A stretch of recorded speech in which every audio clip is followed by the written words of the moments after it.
এই যে সামনে শবে বরাতের মাস আসতেছে, রমজান মাস আসতেছে, যারা মোটামুটি একটু কোরআন পড়তে পারে শবে বরাতের চাঁদ উঠলে হদ্দ কোরআন পড়ে। রমজান মাসে স্বভাব বেশি, রমজান মাসে পড়ে। সারা বছর অধিকাংশ মানুষের কোরআনের সঙ্গে সারা বছর সম্পর্ক নেই। শবে বরাতের চাঁদ উঠলে যে বাপ মরে গিয়েছিল এবার জন্মের খতম পড় আর বাপের কবরে পৌঁছে দে। شرور أنفسنا ومن سيئات أعمالنا من يهده الله فلا مضل له ومن يضلله فلا هادي له ونشهد أن سيدنا وسندنا وحبيبنا وطبيبنا وطبيب أرواحنا محمدا عبد الله ورسوله هو الذي لا ند له ولا ند له لا مثل له ولا مثيل له ولا كفيل له أحدا صمدا لم يلد ولم يولد ولم يكن له كفوا أحد أما بعد فقد قال الله تعالى في كلامه المجيد والفرقانه الحميد أعوذ بالله من الشيطان الرجيم بسم الله الرحمن الرحيم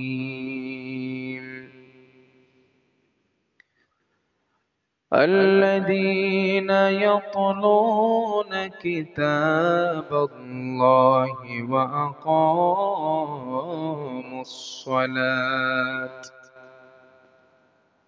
وأنفقوا مما رزقناهم سرا وعلانية يرجون تجارة لن تبور ليوفيهم أجورهم ويزيدهم من فضله وقال تعالى في موضع آخر أعوذ بالله من الشيطان الرجيم إن هذا القرآن يهدي للتي هي أقوم ويبشر المؤمنين الذين يعملون الصالحات وقال تعالى في موضع آخر أعوذ بالله من الشيطان الرجيم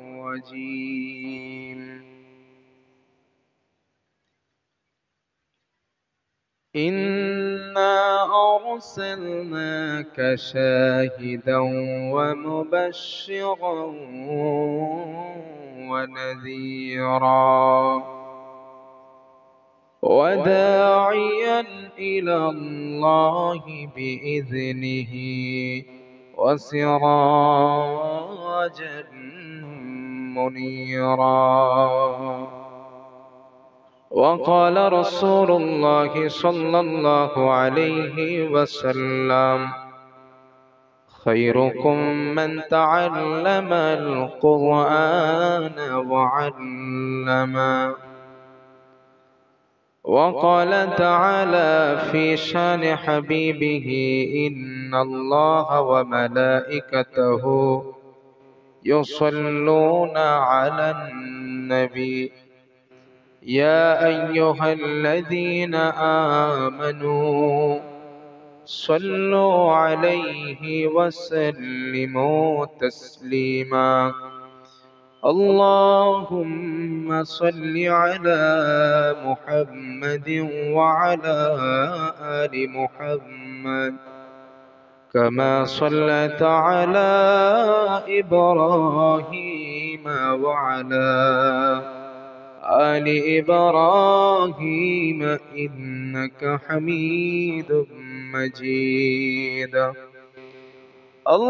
اللهم بارك على محمد وعلى آل محمد كما باركت على إبراهيم وعلى آل إبراهيم إنك حميد مجيد. আলহামদুলিল্লাহ, আজ জলসার সম্মানিত নির্ধারিত শিক্ষিত সভাপতি সাহেব, সামনে বসে থাকা ইসলাম দরদি, কোরআন প্রেমিক, আল্লাহ তার রসুল প্রেমিক আমার আব্বাজান ও যুবক ভাইয়েরা, পর্দার আড়াল থেকে আমার কণ্ঠ শ্রবণকারিণী সম্মানিতা মা এবং বোনেরা, পার্শ্বস্থ গ্রাম থেকে আগত সম্মানীয় অতিথি সকল, তার সঙ্গে এই জলসার সম্মানিত যুবক কমিটি সাহেবানগণ, স্নেহভাজন ছোট ছোট বাচ্চারা, মাগরিবের পর থেকে এত সময় পর্যন্ত আপনারা বিভিন্ন আলেম ওলামাদের কাছ থেকে গুরুত্বপূর্ণ নসিহত মূলক তথ্য আপনারা শ্রবণ করেছেন। এখন আমি আপনাদের সামনে বসেছি, আল্লাহ সুবহানাহু ওয়া তাআলা যদি চান, কোরআন এবং সুন্নাহকে সামনে রেখে কিছু কথা আলোচনা করব। ওমা তৌফিকি ইল্লা বিল্লাহ। রব্বি শরহ লি সদরি ওয়া ইয়াসসির লি আমরি ওয়াহলুল উকদাতাম মিন লিসানি ইয়াফকাহু কওলি। রব্বি জিদনি ইলমা। রব্বি ইয়াসসির ওয়া লা তুআসসির ওয়া তাআম্মিম বিল খাইর। সুবহানাকা লা ইলমা লানা ইল্লা মা আল্লামতানা ইন্নাকা আনতাল আলিমুল হাকিম। সম্মানিত আমার আব্বাজান ও যুবক ভাইরা, আমরা আলোচনা শুরু করার পূর্বে সেই মহান গরিয়ান মরিয়ান সর্বশক্তিমান আল্লাহ রব্বুল ইজ্জাত ওয়াল জালালকে একটু কালিমাতুশ শুকর আদায় করি। উচ্চ আওয়াজে প্রাণ খুলে সকলে মিলে অন্তরের অন্তরস্থল থেকে হৃদয় নিংড়ানো ভালোবাসা নিয়ে বলিষ্ঠ কণ্ঠে এক বাক্যে আওয়াজ করে আমরা সকলে মিলে একবার বলি আলহামদুলিল্লাহ, আর একটাবার বলি আলহামদুলিল্লাহ। নবীজির প্রতি জানাই দরুদ পড়ি সাল্লাল্লাহু আলাইহি ওয়াসাল্লাম, সাল্লাল্লাহু আলাইহি ওয়াসাল্লাম। সম্মানিত আমার যুবক ভাই ও আমার আব্বা জানেরা, মাগরিবের পর থেকে এত সময় পর্যন্ত আপনারা কোন হুজুরের কাছ থেকে কি আলোচনা শুনেছেন আমি জানি না, তবে আমার পূর্বে আমারই বন্ধুবর হযরত মাওলানা আব্দুল্লাহ জুবাইর সাহেব দামাত বারকাতুহুল আলিয়া আপনাদের সামনে যে কথা বলছিলেন, আমি কিছুটা ওনার কথা আয়ত্ত করেছি। তার মধ্যে একটা ছিল কোরআনুল কারিমকে নিয়ে কিছু তথ্য দিয়েছেন এবং ইব্রাহিম আলাইহিস সালামের জীবন নিয়ে কিছু কথা বলেছেন, তাই না চাচাজি? এটা নিয়ে আপনাদের সামনে কথা বলেছেন।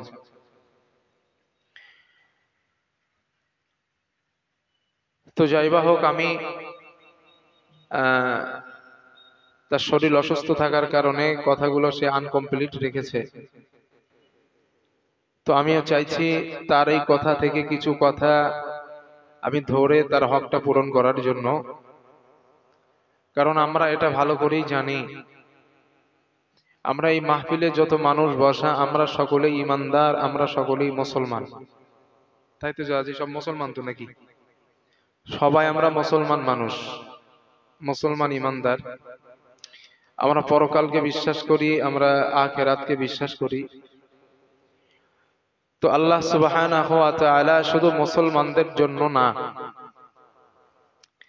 গোটা পৃথিবীর মানুষ মানব মণ্ডলীকে অশান্তি থেকে শান্তিময় একটা জীবন উপহার দেওয়ার জন্য, অন্ধকার থেকে আলোর রাস্তা নামীয় একটা পথ দেখানোর জন্য, তার জীবনকে উন্নত করার জন্য, তার ব্যক্তিগত জীবন, পারিবারিক জীবন, অর্থনৈতিক জীবন, আন্তর্জাতিক জীবন এবং সামাজিক জীবন এবং রাষ্ট্রীয় জীবন, এই জীবনগুলো সুষ্ঠুভাবে পরিচালনা করার জন্য আল্লাহ সুবহানাহু ওয়া তাআলা আসমান থেকে একটা কিতাব, গাইড বুক আমাদের কাছে দিয়েছেন। ওই গাইড বুকটার নাম কি হতে পারে? একটু জোরে বলেন। কোরআন।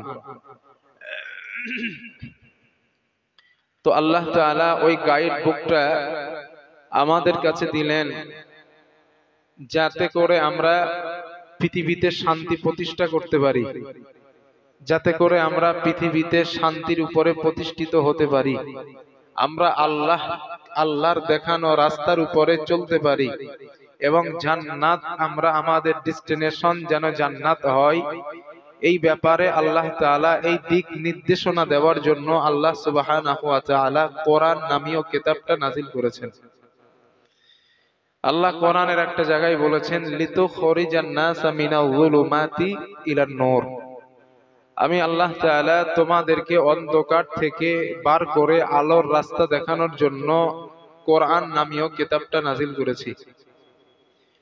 আর একটা জায়গায় আছে, ওয়া আলাল্লাহি কাসদুস সাবিল ওয়া মিনহা জাইর ওয়ালাউ শাআ লাহাদাকুম আজমাইন।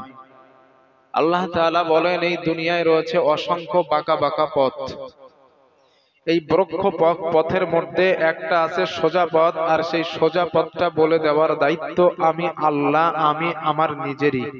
সুবহানাল্লাহ। আর আল্লাহ এই সোজা পথটা বলে দিয়েছেন দুইটা জিনিসের মাধ্যমে। একটা হলো ওয়ালাকাদ বাআসনা ফি কুল্লি উম্মাতির রাসূল, প্রত্যেক কওমের জন্য, জাতির জন্য আল্লাহ একজন করে মেসেঞ্জার, নবী, রাসূল পাঠিয়েছেন। আর এই রাসূলদের কাছে আসমান থেকে ধর্মগ্রন্থ নাজিল করেছেন, যেটা আমাদের নবীর উপরে কোরআন নাজিল হয়েছে। তাহলে আমাদেরকে ওই সঠিক রাস্তার উপরে পদর্পিত করার জন্য আল্লাহ দুইটা জিনিস দিলেন। এক নাম্বার হলো কোরআন, দুই নাম্বার হলো রাসূল বা নবী। এই দুইটা জিনিসের মাধ্যমে আল্লাহ সুবহানাহু ওয়া তাআলা আমাদেরকে জান্নাতের দিক নির্দেশনা দিয়েছেন, শান্তির পথের কথা বলে দিয়েছেন, আধার থেকে আলোর পথের কথা বলেছেন, এবং যেখানে অশান্তি, যেখানে বর্বরতা, যেখানে হিংস্রতা, যেখানে কষ্টদায়ক বস্তু রয়েছে, সেখান থেকে আমাদের বার করে শান্তিময় একটা জীবন উপহার দেওয়ার জন্য আল্লাহ সুবহানাহু ওয়া তাআলা কোরআন এবং তার রাসূলকে আমাদের উপহার দিয়েছেন। ঠিক তো নাকি? একটু হ্যাঁ কি না বলেন। তাহলে এক নাম্বার কাজ হলো কি, আমাদেরকে দেওয়া হয়েছে কোরআন। দুঃখের সঙ্গে কথাটা বলতে হয় যে এই যে সামনে শবে বরাতের মাস আসতেছে, রমজান মাস আসতেছে, যারা মোটামুটি একটু কোরআন পড়তে পারে, শবে বরাতের চাঁদ উঠলে হদ্দ কোরআন পড়ে। রমজান মাসে সওয়াব বেশি রমজান মাসে পড়ে। সারা বছর অধিকাংশ মানুষের কোরআনের সঙ্গে সম্পর্ক নেই। এই কথাটা চাচাজি বাস্তব না অবাস্তব?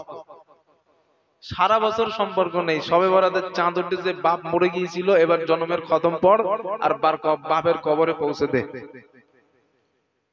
আপনাদের বিবেক থেকে আমাকে একটা কথা বলেন, আমি ফতোয়া দেওয়ার জন্য আসেনি, আমি হারাম হালাল বেদাত, এটা বেদাত ওইটা বেদাত এই ফতোয়া দেওয়ার জন্য আসেনি। আপনার বিবেকের কাছে একটা কোশ্চেন করছি, আপনারা আমাকে বলেন, আল্লাহ কোরআন নাজিল করেছেন জীবিত মানুষের জন্য না মৃত মানুষের জন্য? জোরে বলেন একটু। তো জীবিত মানুষের জন্য যদি আল্লাহ কোরআন নাজিল করে, বাপ মরে গেছে, বাপের পাশে বসে জনমের কোরআন পড়ে লাভ কি হবে আমার একটু বলেন। আরে আল্লাহ তো দিয়েছেন আপনার বাপ জীবিত অবস্থায় থাকা, জীবিত অবস্থায় থাকতে তার জন্য আল্লাহ কোরআন দিয়েছেন। তো সারা জীবন কোরআন পড়েনি, মরার পরে তার পাশে বসে জনমের কোরআন পড়তেছেন, কি লাভ হবে? হ্যাঁ, কোনটা হারাম কোনটা বেদাত এটা বলার জন্য আমি আবারও বলছি আমি আসি নাই, তবে বিবেকের কাছে বলছি আল্লাহ কোরআন দিয়েছেন জীবিত মানুষের জন্য, আর আমরা পড়ি কি বাপ মরে গেলে। না, এইগুলা বাদ দেন। যদি এইগুলা সমাজে প্রতিষ্ঠিত থাকে, চালু থাকে, এগুলো ছেড়ে দেন। আল্লাহ মৃত ব্যক্তির জন্য কোরআন দেন নাই, আল্লাহ কোরআন দিয়েছেন জীবিত মানুষের জন্য। কোরআন পড়েন, রাস্তা পাবেন। কোরআন পড়েন, জ্ঞান পাবেন। কোরআন পড়েন, রবকে পাবেন। কোরআন পড়েন, সম্মান পাবেন। কোরআন পড়েন, পৃথিবীতে ইজ্জত পাবেন। কোরআন পড়েন, সম্মানিত হবেন। আমার কথা বিশ্বাস না হইলে লিখে রাখতে পারেন। কোরআন পড়বেন, ইজ্জত বেড়ে যাবে। কোরআন পড়বেন, অর্থের মালিক হয়ে যাবেন। কোরআন পড়বেন, রবের দয়া পাবেন। কোরআন পড়বেন, রবের রহমত পাবেন। কোরআন পড়বেন, রবের ইজাজত পাবেন। কোরআন পড়বেন, আল্লাহ পাকের নেয়ামত পাবেন। হ্যাঁ, কোরআন এমন কিছু। আজ গোটা পৃথিবীতে মুসলিম মার খাচ্ছে। দেখেন আপনারা নিউজ তো দেখেন, পত্রিকাগুলো পড়েন। গোটা পৃথিবীতে মুসলিম যেখানে নির্যাতিত সেখানে, মুসলিম যেখানে অপমানিত সেখানে, মুসলিম যেখানে অত্যাচারের এক্সট্রিমা রুল চলছে সেখানে, মুসলিম যেখানে অবহেলিত সেখানে, মুসলিম যেখানে পদদলিত সেখানে। ঠিক বলছি না ভুল বলছি? জোরে বলেন। কেন কেন কেন আমরা কেন মার খাবো? আল্লাহ তো কোরআনে বলেছেন তোমরা খায়রা উমাম, তোমরা জাতি সমূহের শ্রেষ্ঠ। আল্লাহ আমাদেরকে জাতি সমূহের শ্রেষ্ঠ বলেছেন।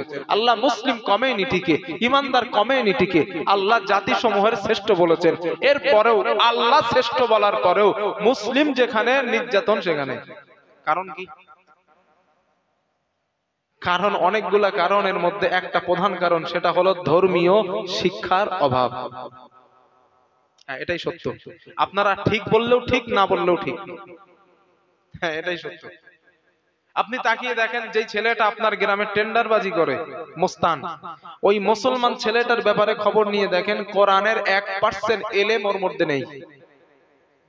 যেই ছেলেটা রাস্তায় দাঁড়িয়ে মদের বোতল হাতে নিয়ে মদ খায়, ওর ব্যাপারে খবর নিয়ে দেখেন, ইসলাম সম্পর্কে সে 1%ও জানে না। যেই ছেলেটা লোকের মেয়ে নিয়ে পালায়, যেই ছেলেটা ডাকাতি করে, যেই ছেলেটা হারামখোর, যেই ছেলেটা সুদের বিজনেসের সঙ্গে সম্পর্ক আছে, ওর ব্যাপারে খবর নিয়ে দেখেন, উজুর ফরজ কয়টা ওটাও জানে না, গোসলের ফরজ কয়টা ওটাও জানে না। খবর নিয়ে দেখেন। তো মুসলিম মার খাচ্ছে কেন? এরা চরিত্র হারিয়ে ফেলেছে। মুসলিম মার খাচ্ছে কেন? আখলাক হারিয়ে ফেলেছে। মুসলিম মার খাচ্ছে কেন? চরিত্রের উপরে প্রতিষ্ঠিত নেই। রসুলের দেখানো আখলাক, রসুলের দেখানো চরিত্রের উপরে আজ মুসলিম কমিউনিটি প্রতিষ্ঠিত না থাকার কারণে আজ মুসলিমের কপালে এই অমানিসা, এই গেলানি, ওই অপমান, এই অপদস্থ মুসলমানের কপালে আজ নেমে এসেছে। আল্লাহর হাবিব তো দিন প্রতিষ্ঠা করেছিলেন, নবীজি ইসলাম প্রতিষ্ঠা করেছিলেন। ইসলামের পতাকা দাপদাপ করে উড়েছিল, তরবারির জোরে নয়। বিশ্বাস করেন চাচাজি, তরবারির জোরে ইসলাম প্রতিষ্ঠা নবী করে নাই। নবীজি ইসলাম প্রতিষ্ঠা করেছেন তার উদারতা দিয়ে, তার ভালোবাসা দিয়ে, তার মহাব্বত এবং মহাত্ম দিয়ে রাসূল ইসলামকে প্রতিষ্ঠা করেছেন। এমনি আল্লাহ বলছিলেন, ফাবিমা রাহমাতিন মিনাল্লাহি লিনতা লাহুম, ও নবী আমি আপনার হৃদয়টারে শক্ত বানাই নাই, নরম বানিয়েছি। এজন্যই তো নবীর কাছে মানুষের আসলে সিমেন্টেড হয়ে যায়, কেউ দূরে সরে যায় না। বুঝতে পারছেন? রাসূল তার ভালোবাসা, তার উদারতা দিয়ে মানুষকে নিজের কাছে ডেকেছেন। আর আমাদের মধ্যে এখন হিংস্রতার ভাবটা বেশি পাওয়া যায়। কর্কশ মেজাজ, হিংস্রতার ভাব, মনের মধ্যে দয়া নাই, মায়া নাই, ভালোবাসা নাই, প্রেম প্রীতি নাই, সব সময় একটা রাগ একটা ভাব। ঠিক কিনা চাচি বলেন? আমরা যখন আমাদের প্রতি, আমাদের আখলাক, আমাদের চরিত্রকে আমরা বিনষ্ট করতে শিখেছি, তখন থেকে আমাদের কপালে এই মুসিবত নেমে আসছে।